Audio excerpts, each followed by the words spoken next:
Okay, and we are live, apparently.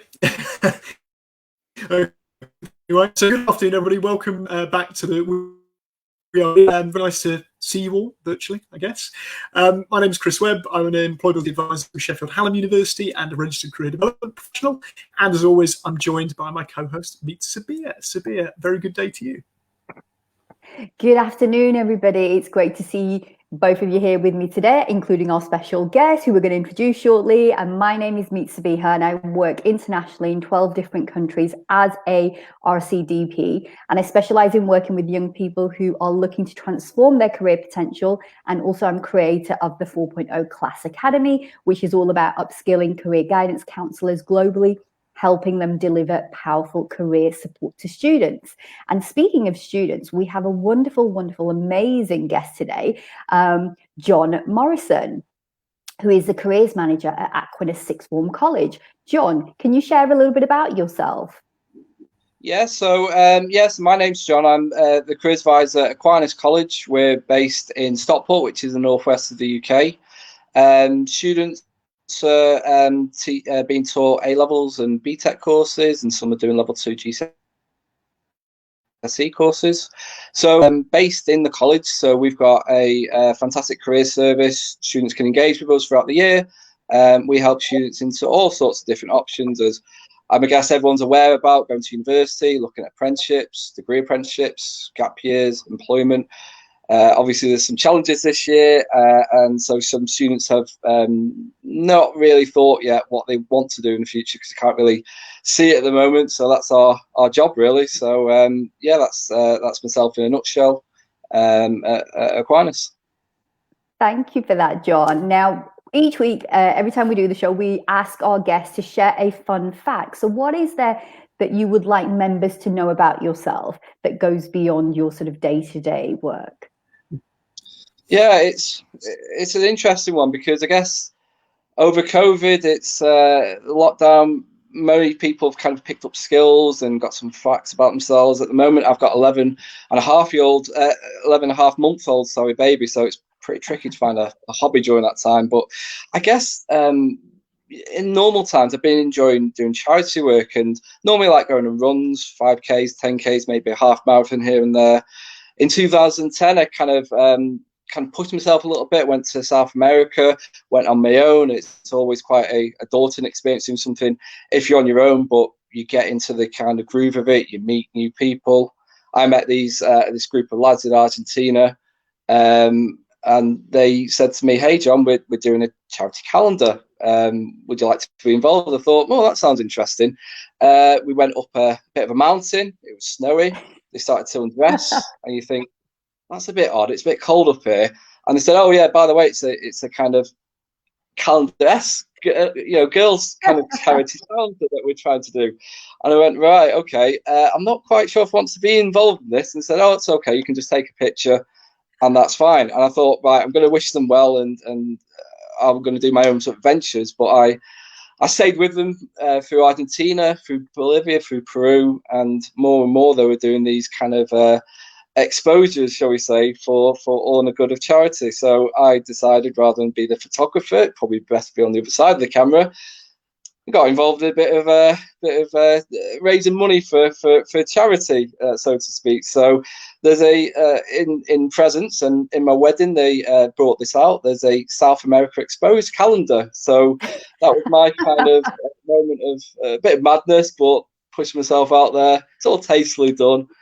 So yeah, that's a bit of fact about me. I do like raising money for charity, sometimes in a unusual way. I love what you're willing to do, John. I love what you're willing to do for charity. So I've got to ask, what was the name of the charity that you were taking your kit off for?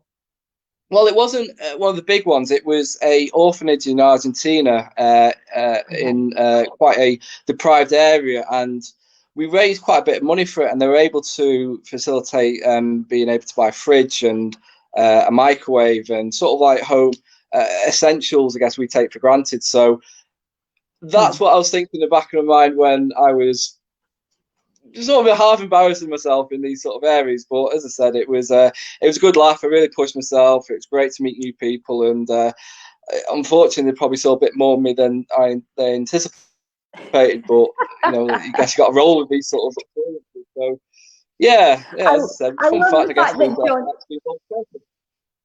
I love, John, that you kind of put yourself out there outside of your comfort zone and you did something good for a local charity where, as you say, things that you and I might take for granted, having a fridge freezer and a microwave, for them, it must have been life-changing and transformative. And speaking of sort of feel-good stories, we also love to ask our guests to share with us this week's feel-good story. So what do you want to share with us today, John?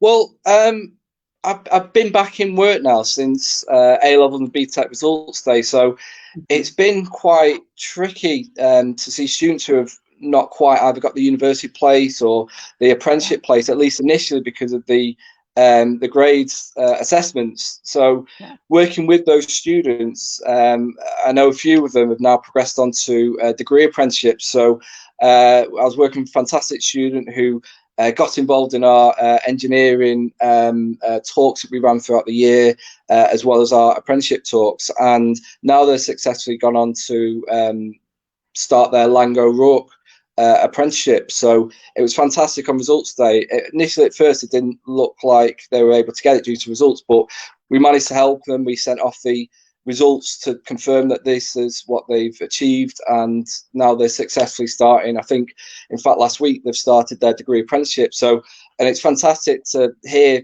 young people getting degree apprenticeships, and I think that's something to be celebrated every opportunity. Absolutely. So, yeah.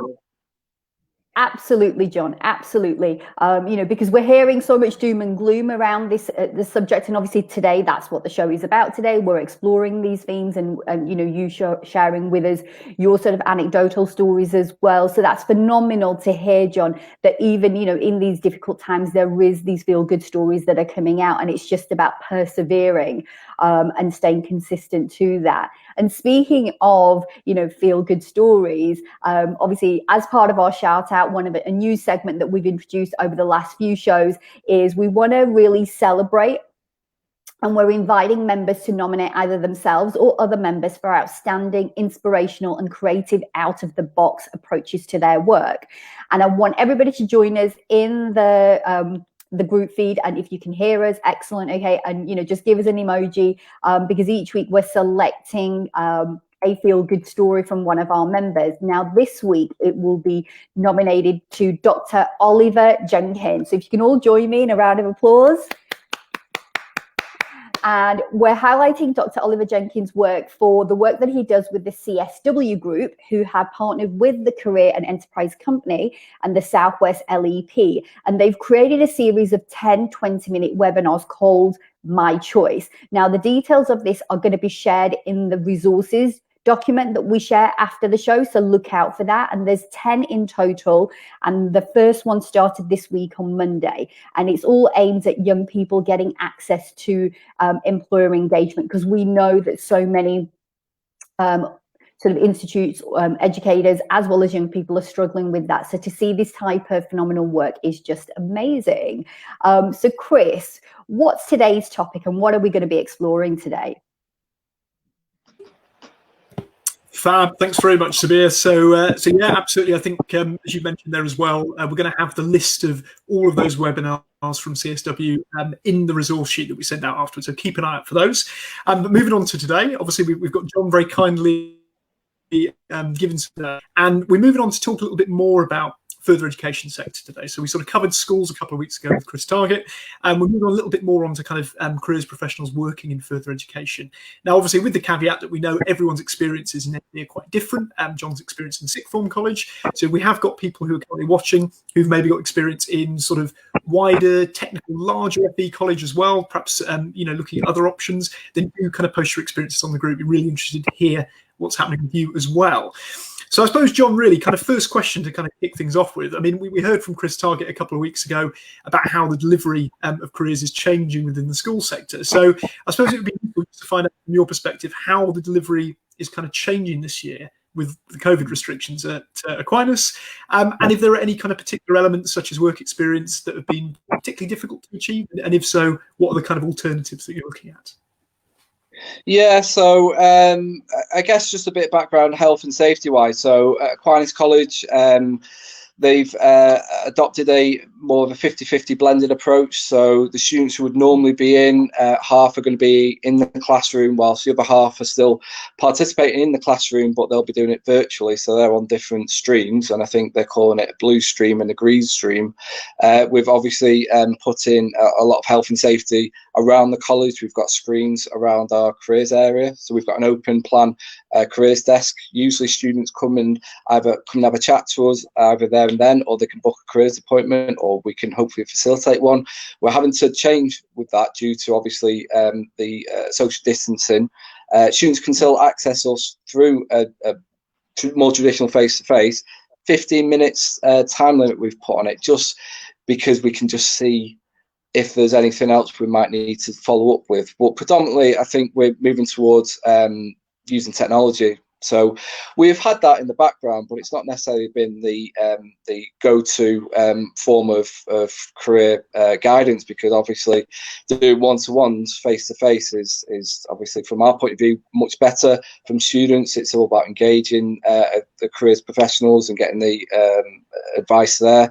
So we're having to adapt to obviously the circumstances. Hopefully we won't be in it too long, but we're planning for the academic year to at least have it available. So we'll be introducing that to all students in the coming week.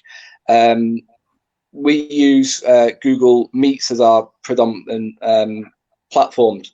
I guess people are using Microsoft Teams, Zoom, and I guess it's either addressing how they like to engage students, but maybe it's also what the other institution is doing. So Google Classroom, is what the other students are getting used to. So it's obviously logical that we can use it as well. Students can access us through either a virtual appointment, and that can be up to 40 minutes. They can always access us after that. We can also have a telephone facility, as well as some emails if it's general information. So it is kind of, I think, been sort of saying, using maybe e-guidance muscles that we've not really stretched before. So it's all about, I guess, trial and error as well. Sometimes it might work, depending on the type of student and the circumstances. But I guess we're kind of we're all on the similar journey at the moment. So it's it's talking to each other, and through obviously communicating with other careers advisors. That's great to sort of share good practice as well about what works and not. So yeah, absolutely. I think we've quite a bit. Sorry, John, just broke you up there. I suppose just kind of leading on from sort of what you said then, a little bit to something Sabiha's going to pick up in a second. But I think you mentioned when we've kind of spoken previously that some of the, I suppose, the expectations we might normally have of the careers program. So things, for example, like work experience or sort of the employer engagement on campus or on site is probably going to have to change kind of quite wildly. And are there kind of any particular things you're sort of doing to offer as alternatives, or kind of how you're mitigating that, given the fact that there's a lot of it that's coming out of your control, really? Well, I'd like to sort of big up slightly our SLT, our senior leadership, because they've given us quite a lot of flexibility in years gone by, and there's quite a lot of trust and quite a lot of importance that's been given to the careers team. It's great that we're integrated. We get involved in the pastoral program. We've got fantastic careers advisors, Louise Wilson and Maureen Bowden, who's also available. And what we're looking into is maybe facilitating more virtual career talks. Either it could be amongst ourselves if students got questions, and that could be a bit more interactive. Employers, I guess it's quite a tricky one, because I guess we've got to sort of see what the lay of the land is, so to speak, and obviously they're going through situations themselves, so it's whether or not they could either facilitate either some form of work experience, virtual or otherwise. There's been a fantastic program that I've seen on the Careers Enterprise Company. I think it's called My Week of Work, and that's something that it unfortunately passed us by a little bit because it was the summertime. So hopefully we can launch that a little bit, and we can see if that can help students get an insight into the world of work and have that as an alternative.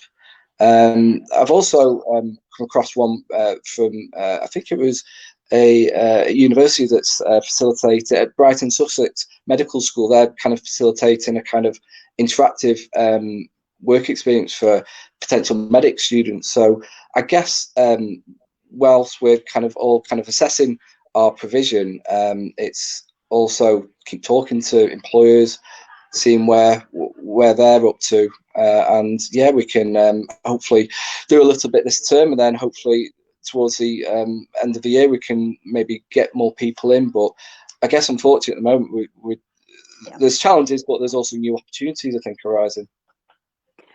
And John, and I think you've hit the nail on the head there, because as I'm listening to you, as you're sharing your experiences and what's going on and the changes that you've brought in, there's a couple of key themes that I'm hearing really loud and clear that's coming from you. Number one is communication. How not only are you talking to your team who are on the sort of like the front end of working with the students, but also all the other stakeholders, including management, are part of the conversation, are part of the dialogue, but also then external organizations that also have a stake in the well-being and the career progression of your students as well, and the fact that that dialogue is taking place as well. And that's phenomenal to see. And also, I just want to point out as well, for all our viewers that are watching today as well, is all the links that John's been talking about are going to go into the resource document, which you'll be able to download later today after the show. So look out for that, because there's some phenomenal resources that John shared with us. And obviously, in the view of sort of sharing and being open and transparency, we want to share that with us. I also just want to sort of bring in some comments and feedback that we're getting as well on the Facebook stream as well. We're getting Caroline Parry just is saying hello from Wales. So hello, Caroline. Caroline, it's great. It's great to see you. Sorry, apologies for that, Caroline. And you're saying how she's loving the fact that you are, the show is containing some golden nuggets for us all to share. So thank you for that, John. You can see that people are genuinely learning. Now, one of the things that Chris said that I want to bring in on, because I know we were getting some questions around this theme, was around the Gatsby benchmark, because there's a lot of flurry of activities and discussion that is being taken place on various different groups around the Gatsby benchmarks. And I want to sort of focus in regarding your experience, John, within the FE.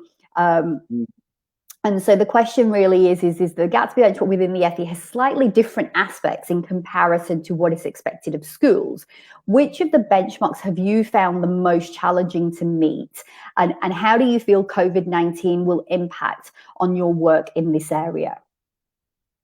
Yeah, it's an interesting one, isn't it? I guess 2020 is the year that all benchmarks should be at least aiming towards, and obviously that's been a task in itself. But with COVID, an unexpected challenge in itself has impacted, I guess, greatly in different areas. So from our point of view, I think we've done quite well in a few areas. We've linked it with curriculum. I know a few places have done this where they've got representative from the teaching department. We call them careers ambassadors, potentially careers champions, and that's been a great way to I guess have that in the forefront of when they're developing the curriculum, and also to facilitate their own career talks relevant to the subject. We might have to think about observing how the catch-up period of students are going to maybe impact the time that these ambassadors as well as teachers can have. So we'll have to work a little bit more kind of maybe patience in that respect. So even though that we're doing quite well with that one, that might take a bit of a knock, but we'll, again, going back to it, it's all about talking, it's all about communicating, sharing good practice with fellow careers professionals as well as employers, and then we can maybe tread in a little bit with the curriculum. I've noticed, for example, on our Twitter feed, our politics department are trying to engage our former students who have gone to university. So I guess those sort of approaches are going to be quite good to share good practice amongst at least our staff. With the Gatsby Benchmark 8, we've got over 2,000 students. So I think to facilitate a one-to-one conversation of guidance is tricky for anyone. And for us, I think we've always had challenges with that because of just we've got 3 careers advisors, including myself, but there's just not enough time, as well as facilitating the other stuff we've got in our careers program. So potentially with the technology, that can actually maybe be something that we could tap into. So we could start using the time that we would have done to facilitate maybe career talks or career events, physical events. We could maybe have another look at that and see what we can do during this time, or at least engage potential students who are interested or might need that. But there's also opportunities to engage students who may have just been a bit kind of hesitant about coming to see us or emailing us, perhaps with the technology, and perhaps if they're remote learning, then that could also be a nice way for them to engage with us a little bit. So maybe we can reach our other students, which we may not have done before. So that's a potential opportunity. I think the work experience is always quite a tricky one. Oh, sorry. No, it's all right. We just got the delay on there. That's my fault. Carry on, John. Yeah, so I think with the work experience, that's always quite a tricky one, especially with our age group. We don't necessarily facilitate work experience. We support students in enabling to get it themselves. Now, that's obviously with the support of employers, and we had a work experience week scheduled for this July. So unfortunately, our first year students, our year 12, have sadly missed it, or largely missed it. We'd be interested to see if students have actually done something, and that'd be great to maybe share some experiences. But I guess at the moment, especially with new students, it would be quite tricky to support them with that. So again, it's talking within the sector. It's something we might struggle with, but as I alluded to, some universities with the medical work experience, there might be other ways around it, and I know some companies are maybe facilitating virtual work experience. So yeah, it's thinking a little bit outside the box and using technology a little bit more for that. Yeah, I think when we mentioned that trial and error element of kind of what this year, I think the other thing that came up was about and I mean, do you feel maybe this year that there's kind of got to be more appreciation maybe across some of the stuff we normally do, maybe just possible, and we've got to find, as you said, kind of more innovative ways of doing it that people might not be quite the same as they were a year ago. Yeah, and I think it's context, isn't it? Because I guess student destinations, for example, doing a comparative with this year's to last year's, that's going to be a bit of a tricky affair, and obviously some students who unfortunately missed out on their university place for this year, is that going to impact on how the college looks a little bit? It's yeah, it's I guess it's going to be tricky for any organisation regarding that, but hopefully there are obviously circumstances to give a bit of context around how we're doing it. We think of obviously evaluating practice as well, and getting feedback from all stakeholders to inform practice, and then that way, that trial and error, that can hopefully, as long as we're in our forefronts thinking how is it best supporting students, and I think then that's way to justify what we're planning on doing this year. Yeah, absolutely. I mean, I suppose to kind of round things off, really, we've talked a bit, obviously, about kind of further education today, the context that you're working in. I think it's very much a hot topic, I think, politically at the moment, further education. You know, we've heard talk about the white paper that's going to be coming out. We've got the Education Select Committee sort of round table discussion on FE that's going to be taking place. I think there's quite a lot of noise maybe from the political world, but whether that's reflected in what happens, we'll kind of wait and see. But I suppose, you know, leading back to what you mentioned earlier around working in a context where you're supporting young people into both kind of university and school leaver programs, degree apprenticeships. If there were to be kind of extra support, I suppose, towards the FE sector, I mean, are there sort of particular things that you think would be helpful in relation to, I guess, young people accessing more opportunities? Is there anything that we can do better at the moment in terms of young people aged 16 to 18 progressing on from there into different opportunities? Well, it's an interesting one, isn't it? If you had a blank check, it's kind of like, what would you do, I guess, in that respect? So obviously, you know, going back to it, I guess it's access to good careers guidance in obviously so many ways through qualified careers advisors. It would be great to say to students that we can see you at least once for a careers interview if you wanted it, and to have the personnel to do that. But again, that's obviously due to financial constraints. And I guess going back to it, I think we are really well supported with our management on that, and it's also having the resources to be able to buy into some fantastic careers provision that I can see in terms of if it's an external company, if it's to do with work experience, for example, and that way that we can focus on directly supporting students, being able to facilitate employer talks, and again, it's being able to get good quality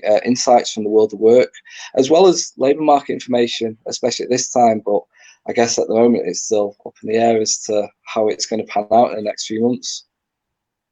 Yeah, I think it's really interesting about from the funding point of view, because if this does have an impact on the FE sector, it will be interesting to see where that kind of funding comes in, because as you say, so many amazing careers tools that you can potentially buy into, or kind of buying in the personnel, having more qualified advisors, perhaps having, dare I say it, a pay scale for careers advisors without wanting to be too controversial, that's perhaps national. So yeah. So I think there's some really interesting things that could kind of come into that. But I think equally, as you're saying, there kind of needs to be that coordinated approach, doesn't there, with sort of businesses and top down from government in terms of what opportunities are out there.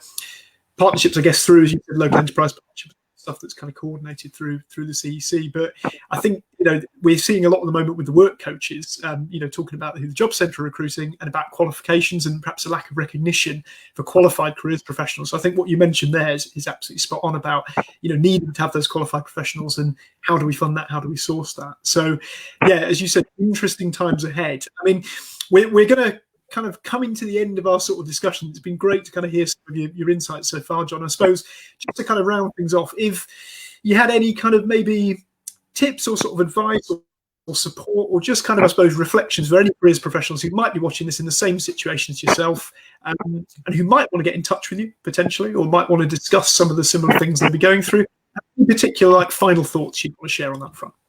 Yeah, sure. I think, as I've mentioned a few times, I guess it is communication. It is get involved in lots of different ways. Social media is quite a important area for me, because there seems to be quite a lot of shared practice, not just necessarily in our sector, but we can also learn from different other sectors and other ways in terms of different countries. It's quite interesting that at the moment with COVID, there's quite a few meetings which I might not have been able to get to due to travel and costs, but now they seem free and available for anyone to get involved with, so that's been great. Twitter and LinkedIn, I'm available, so it'd be great to obviously share thoughts, share practice, because there is trial and error. It's always, I guess, trial and error at times. It's great to share opinions and how to approach different sort of issues which we may have in common, or something we may not have thought of before. I'm just thinking about hopefully, obviously, as I said, I've got a 11-month-old, and sometimes it's not applicable, but Monday evenings there's a fantastic Twitter handle that I follow called Careers Chat UK, and do wonderful relevant weekly thoughts as to different topics, which I think it's quite a broad thing for either schools, colleges, potentially others as well. And it's great to get involved and talk to other professionals, because as I said, we're a fantastic organisation, getting together and sharing practice, and I think that's important. It's also to get in touch with or maybe linking up with your local providers, local authorities. I've not mentioned it just yet, but the former NCOP, I think now it's called UniConnect, and they support students from disadvantaged backgrounds, and they've got lots of free activities that you can get involved with. They've still got an offer of provision, so I'd strongly recommend to try and find that. And going back to it, the Careers Enterprise Company, get in touch with your local enterprise coordinator, because again, they'll have fantastic links with organisations. They'll have a little bit more on the pulse with local labour market information and what employers can facilitate if they can still do some form of work experience or insights or even talks. And that's something I'd strongly suggest to get involved with. John, you just literally just dropped like an information bomb there. Boom. It was like boom, boom, boom, boom, boom, giving so many tips, giving so many ideas of how, really simple and easy and practical, John. Nothing that you've shared here is overcomplicated and free. I'm free. Yeah, exactly. Right. So that's just phenomenal. So here's the thing here, right? Yeah, John. I mean, as Chris had pointed out, sort of like 30-minute show really does go at light speed lightning. So I want to, on behalf of myself and Chris, say thank you so much for joining us today and sharing obviously your stories, your experiences, giving us a real sort of insight into what's going on within your organization, because I'm sure many other colleagues who are in the same position as you are perhaps maybe feeling a little bit like, oh my God, are we the only one that's kind of like trial and erroring and sort of trying to get things moving again? And the fact that they get to hear from you, who's also going through this as well, is just phenomenal. So thank you so much for that, John. And also for anybody who wants to reach out to John and connect, he's more than happy for you to reach out to him. He says Twitter and LinkedIn. So those are, I think, his go-to platforms where you can connect with him. So please do. All the resources that John's spoken about today will obviously be made available in the resources section of the document that we're going to be posting shortly. And that really takes us now to our news section. So thank you very much for that, John. And that allows me to head over to this week's CDI news update. So you may have noticed, for some of you who've been going on to the CDI website, that there are some new changes that are taking place. And so the events page has seen a bit of a sprucing up, as well as there's going to be some more changes coming up in September and October, where there's going to be a new members area, where the area landing page is going to include individual membership number and renewal date. And also in early October, they're going to be introducing 2 new register listing pages. The first one will be career development practitioners qualified to give career guidance. And then the second will be careers leaders. Then there is the launch that's taking place this month for the UK Career Development Awards for 2021. The awards will culminate in 5 days of celebration, week commencing Monday, 8th of March, 2020. I know that feels like a long time away, but trust me, it's going to, before you know it, we're going to be in 2021. October edition of Careers Matter will be a printed edition, so look out for it in your mailbox. Now, Fiona Arnold, who is the regional lead for the York and Humber regional meeting, will be taking place online on Thursday, the 17th of September, between 12 noon and 12:45. And if you are interested, you can sign up by going to the CDI website. And then finally, the CDI Monthly Newsletter, which will have dropped in your email inbox, and if it isn't in your inbox, check spam or promotions. And this newsletter is all about inspiring your continuous professional development. Now, the September edition covered the theme work and well-being, which included several interesting research papers from the government, TUC, and others. And I have to say, I particularly found useful the tool that was shared with us, which was by psychologytools.com. Now, granted that this tool is more suited to adults, but it's a resource guide potentially that we can use for ourselves, but also as a self-help tool for our clients as well. And it's around living with worry, anxiety amidst global uncertainty. So that wraps up the news for the CDI. Now over to Chris for the general news update. Fab, thanks, Sabiha. Just one additional CDI update there that we've had come through. So it's just about CDI looking to hear from more members who are able to offer free webinars to the membership. All professionally relevant topics included or considered, and you just need to contact Jan Ellis. So the email for that would be jan.ellis@thecdi.net, but of course we'll include it in the resources anyway. So if you've thought about potentially offering a free webinar, to members of the CDI who might be interested, do give it a thought. So in terms of the main news feed, again, we won't spend too long on this, but I will make sure that we put all of the resources in the document. Again, we include the updated versions this week of the Prospects Illuminate UK Labour Market Report from Charlie Ball, which is always worth reading, and also the COVID Bulletin, the latest COVID Bulletin from the Institute of Student Employers, providing quite a nice overview generally of the labour market. There's also some nice articles in there that have been shared on the main Facebook group, which we're just sort of recycling and making sure that people are aware of. So one of these, I think, was possibly shared by Fiona, it may have been Liz Rees actually, which was from Hayes, and it was about how can leaders unlock the careers of kind of the lockdown generation, and some quite interesting points in there. Perhaps not everything that people will agree with, but some interesting notes in there anyway. We've also included a couple of articles in relation to the Kickstart Scheme. So again, those of you who've kind of been following the news may have seen that the Kickstart Scheme, which are basically 6-month paid placements for 18 to 24-year-olds on universal credit, equivalent to 25 hours a week. These are kind of now being sent out to employers to try and recruit employers for this scheme, with kind of some placements already advertised on the site, but I think by and large probably going to be starting around November. So if you're working with clients who may be unemployed and on universal credit within that age range, it's well worth taking a look at some of this material and possibly getting in touch with your local DWP to see how the work coaches are going to be signposting people to those opportunities. And then finally, Deirdre Hughes, who many of you will know through the CDI or through kind of various sort of networking groups in the careers community. Deirdre is through her kind of company, DMH Associates. There's going to be a virtual international conference that they're staging in October. So virtual international conference involving education and careers.